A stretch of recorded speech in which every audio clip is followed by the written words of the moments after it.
ஓசேயா அதிகாரம் 13. சிலை வழிபாட்டிற்கு வரும் தண்டனை தீர்ப்பு. எப்ராஹிம் பேசிய போது ஏனையோர் நடுங்கினர். இஸ்ரேலில் அவன் மிக உயர்ந்திருந்தான். ஆனால் பாகாலை வழிபட்ட குற்றத்திற்காய் மடிந்தான். இப்போதும் அவர்கள் பாவத்தின் மேல் பாவம் செய்கின்றார்கள். சிலைகளை தங்களுக்கென வார்த்து கொள்கிறார்கள்.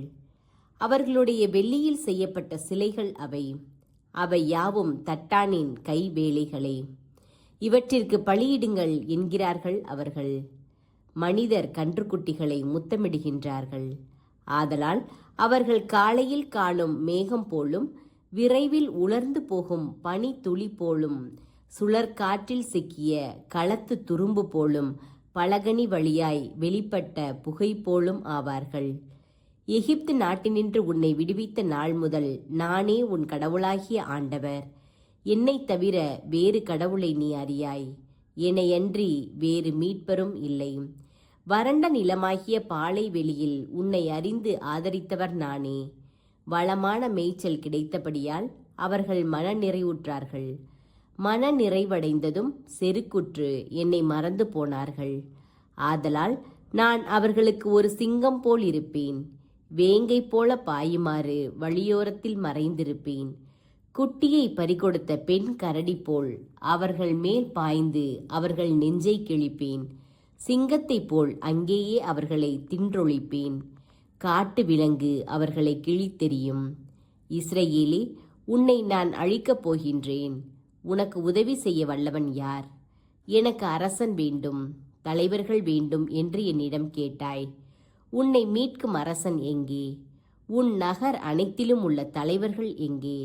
வேண்டா வெறுப்போடு உனக்கு நான் ஓர் அரசனை தந்தேன். என் சினத்தில் நான் அவனை அகற்றிவிட்டேன். அழிவு வருவது திண்ணம். எப்ராஹிமின் தீச்செயல் சேர்த்து வைக்கப்பட்டுள்ளது. அவனுடைய பாவம் சேமித்து வைக்கப்பட்டுள்ளது. அவனுக்கான பேறுகால வேதனை வந்தாயிற்று. ஆனால் அவன் ஓர் அறிவற்ற பிள்ளை. பிறக்கும் நேரம் வந்துவிட்டது. ஆனால் கருப்பையை விட்டு வெளியேற மறுக்கிறான்.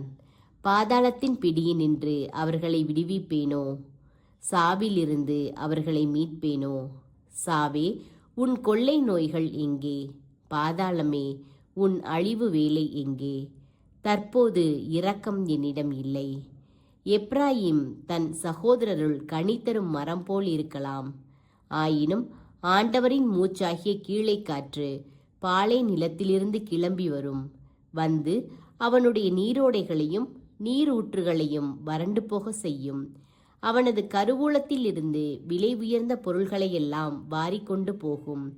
சமாரியா தன் கடவுளை எதிர்த்து கலகமூட்டிற்று. அது தன் குற்றப்பழியை சுமக்கும். அதன் குடிமக்கள் வாளால் மடிவார்கள். அவர்களுடைய குழந்தைகள் மோதியடிக்கப்படுவார்கள். அவர்களுடைய கர்ப்பவதிகள் கிழித்தெறியப்படுவார்கள்.